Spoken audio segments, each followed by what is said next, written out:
Well, hello, my name's Ralph and welcome back to the channel. It's my time, let's go.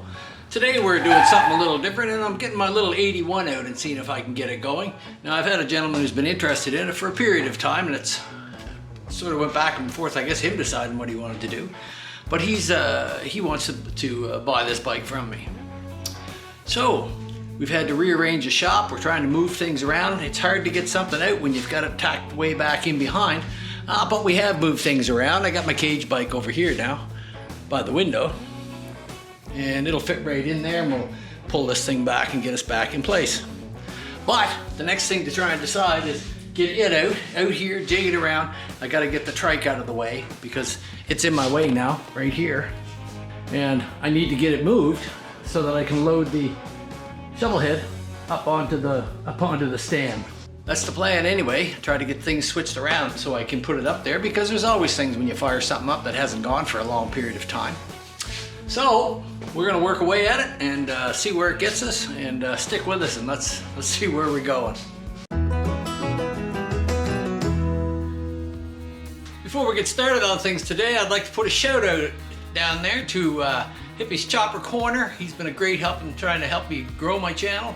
And Slickhead's Custom Cycles is another guy. I appreciate you trying to get me some subs and get me moving along. So I appreciate those guys. Check them out, Hippie's Chopper Corner and Slickhead's Custom Cycle. They're great guys and you'll really enjoy the channel. Slick's working on an old 45 down there and it's a beautiful machine and I'm always excited to hear those sort of things running.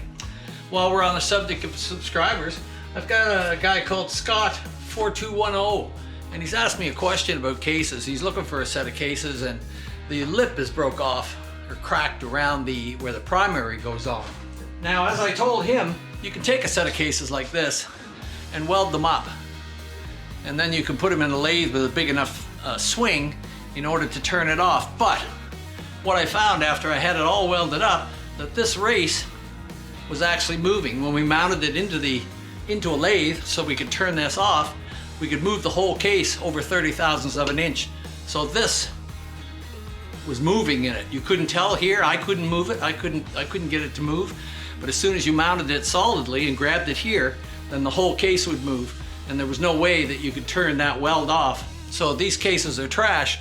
So if you're looking for cases, be very, very careful. They can be repaired if they're good, but when there's used cases out there, there's lots of problems with them and making sure that that main race is tight in there is imperative and you never know.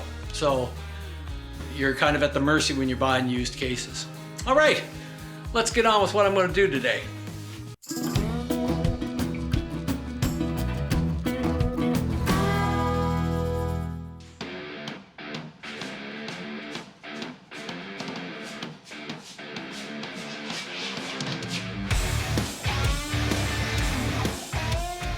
Nice little bike, just needs to get fired up and get running. It's been sitting for a long time, but we'll have to get at it and see what we can do.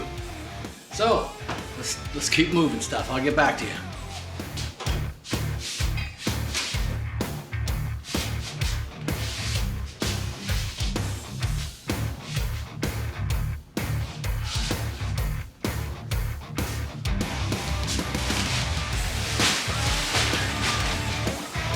A lot of shit to move around.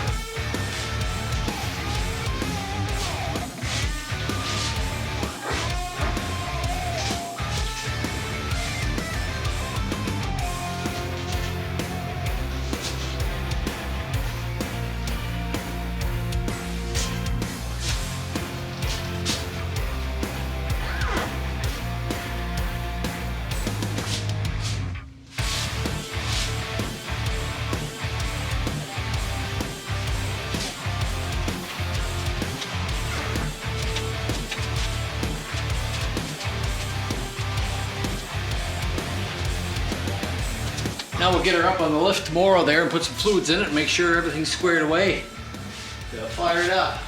I could have probably done it on the floor, but every time you try to do something like that, something goes wrong and you're crawling around on the floor for half the day. So I'm not about to do that today. And I got to rearrange my shop a little and clean some things up, so it's good. I've got the trike out of the way that was in the way of the door. That's a big plus. So there we are now. We got the little shovel ready, so I just got to clean that lift off and we'll be able to put it up there and get some work done on it, get it ready to go. Move some things around and put my little shovel over by the window. And it looks good there, so I don't mind having it there. And we've tucked the other things back in and got the trike back out of the way. Biggest thing was I couldn't get at the doors with the trike in the way, and I don't have anything at the moment coming in, but I will have when Gus is ready going out. I do have something else coming in for cam chains and things, so you never know what develops, but now it's tucked away safe there. When the time comes, I'm just gonna slide my other bike over, drive her out, move the bitch, drive her out. So, that's enough for today. I feel good about that. Stick around, we'll be checking her out tomorrow. You always wonder when you go to fire it up for the first time in a long period.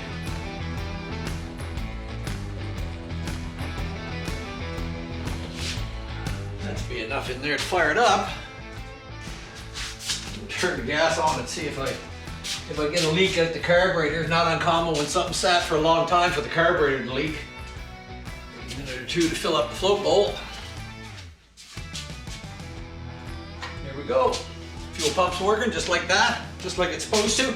So as anything, when you first fire it up, you have to check to see if there's any leaks, and I'm always looking for a gas leak because that seems to be just one of those things that happens whether the float sticks or what. And I've just got a little tiny one there, and I seen that I had a loose screw on the bottom of the carburetor, and I can get at 3 of them, but I can't get at the 4th. So I'm gonna have to just pull this cover off so I can have a look at it and tighten this one that's right in here.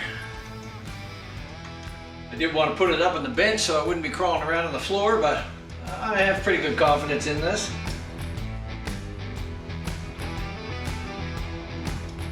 Just take the breather mount off.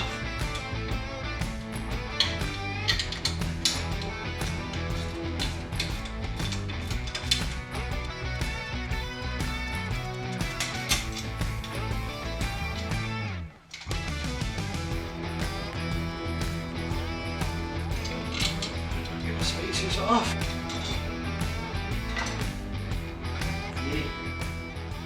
For some reason I wasn't quite done with those. And I had a feeling that front one might be loose as well.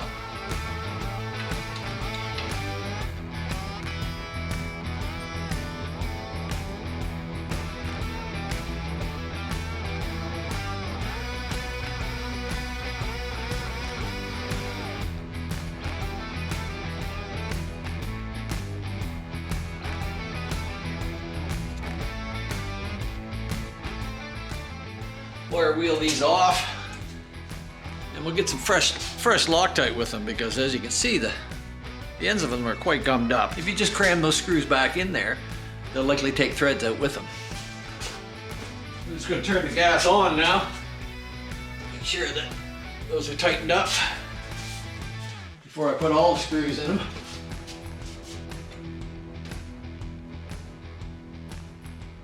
No, just a couple little screws not quite snugged up. That's all it was.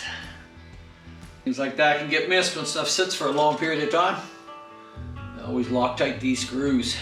The screws come out in there and went inside, holy.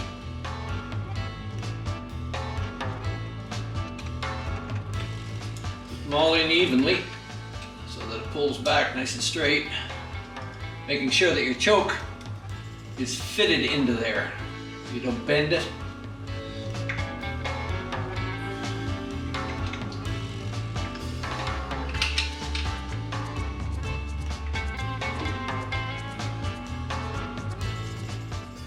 Okay, just snug this up.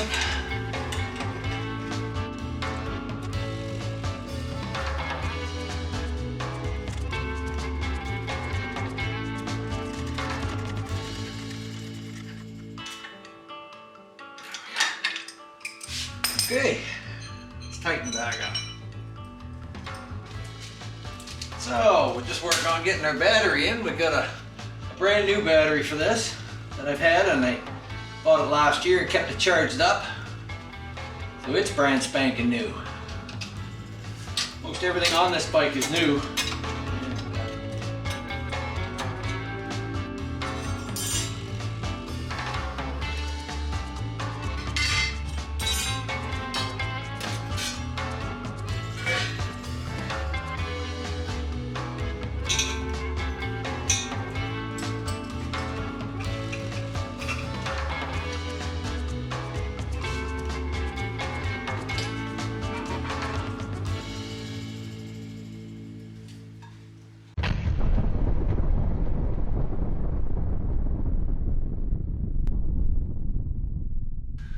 Well, now I've turned it over. I've checked all the fluids. I made sure I got oil, my transmission fluid as well. A primary belt drive, so I don't need it there.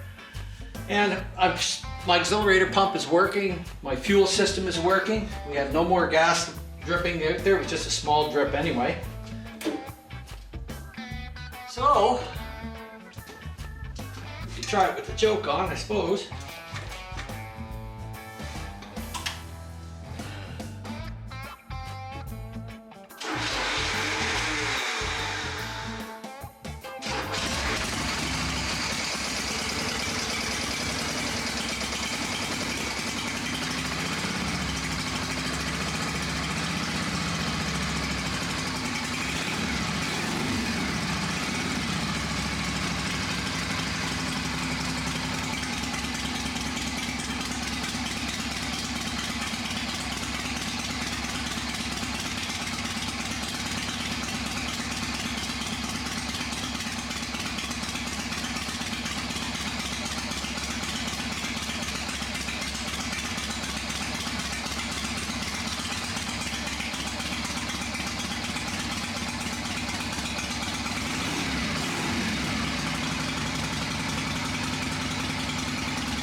Well, fired right up, a little bit of smoke from the oil in there and stuff like that, but other than that, it sounds good. The old engine hasn't run for a few years now, but I didn't have to touch the topping or anything. I had it pretty well all set up from having it on my motor stand quite a few years ago, and I was quite confident that everything's the way it should be, so far so good. No, I think she's all right. I think she just needs to be a little bit of TLC. Somebody who respects the old machines and drives them accordingly. Changed this up and used 08 brakes on that. And got rid of the shitty system that the shovels usually have. The bracket I made myself to hold them, and they work just fine.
Well, I'm pleased with that. Everything's running nice and smooth there. Started up a few times, starts first kick.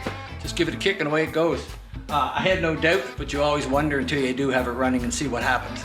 But I'm sure the guy that's getting it from me will be quite happy because half of this bike has all been replaced with new stuff, more than half. And it's a great ride for the year. And I'll get some cash to be onto another project. All right.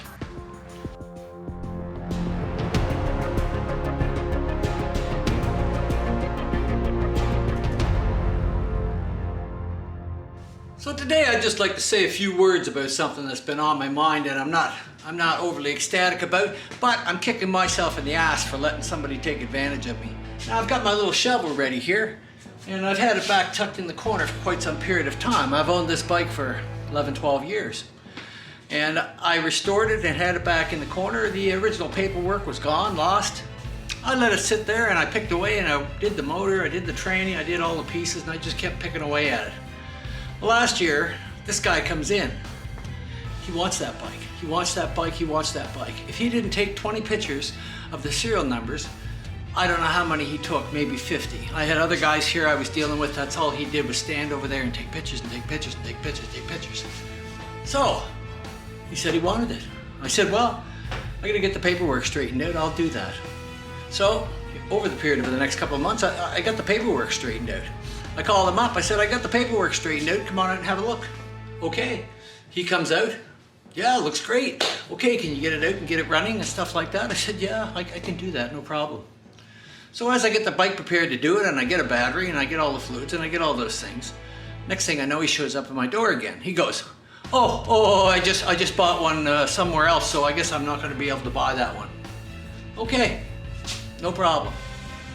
I'd gotten my due diligence done. I'd had the police check things. I'd had the motor vehicle branch run numbers. I had a new permit for it. The bike was nice and clear in my name. I said, well, no problem, I'll sell it to somebody else. I was a little annoyed, but people do what people do. So, next thing I know, this past week, this guy shows up again. Hey, I want to buy that bike. He comes in, he takes pictures, take pictures, take pictures, take pictures, take pictures. I said, well, what are you doing with the numbers? They're all good. Oh, I'm just looking. What do you think that is? What do you think that is? I think you're an idiot, really, but I'm keeping it to myself. He said, well, I'm prepared to buy it. I said, well, when do you want it? He said, right now. Right now. He said, if you can get it out in the next day or so and bring it out and get it all set to go, and then he said, I'll buy it. No, you know, I'm not going to screw you around like I did last time. I've decided I want the bike. That's what I want. So, I get it all together. I get the bike together. I get it all fluids in it. I get a new battery put in it. I get it charged up. I'm ready to go. I bring the bike out. I get it all ready. I've got it sitting here where it runs. First touch on the button, first kick, anything you want. Well, he comes here and he says, oh, that looks great, hums and hot. He spent the next 2 hours. Have you got this? Have you got risers? Can you look me up a seat? Can you look me up this? Over 2 hours of asking me crap about stuff. Then when it gets down to time to buy it, he goes, well, yeah, okay, I guess I'll have to think about it. Well, I'm sorry, but my patience level was at the end. At the end. Think about it. You've been on me twice, I said. It's the second time you've come here and pulled this crap. Now you want to think about it? Well, I don't know. I said, you question the cops? Doing a nationwide check on the numbers, you question the motor vehicle branch, and now you question my integrity like I'm trying to pull a fast one on you. Well, you know, blah, blah, blah. I said, well, blah, blah, blah. There's the door, buddy. Hit the road. And don't ever darken my doorstep again. I said, that's twice you've done it to me, 3 times won't happen. This is a beautiful bike, been all restored. Oh, I'm worried. I said, well, unfortunately, you're just a naive old man that's pretending to be a biker. You've got a few bikes, you don't know anything about it. Every question I asked you about taking care of the bike, you didn't have a goddamn clue about. You couldn't torque the base nuts down, you didn't know what I was talking about after you heated them up. You didn't know how to set the clutch, you didn't know how to do anything. You're a poser. A poser. So, I'm telling you, go with your gut feeling. That morning before he came here, I told the wife, I said, you can get a receipt out ready, but I can tell you, it ain't gonna happen.